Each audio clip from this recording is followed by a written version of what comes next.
ஐயப்பனின் பிறப்பு நம்மை ஆழத்தில் ஆழ்த்தும் ஒரு மர்மம்.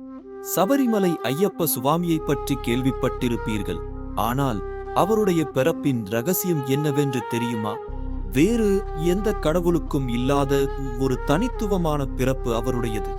ஆம், ஐயப்பன் ஹரிஹர புத்திரன், அதாவது சிவபெருமானுக்கும் மகாவிஷ்ணுவின் மோகினி அவதாரத்திற்கும் பிறந்தவர்.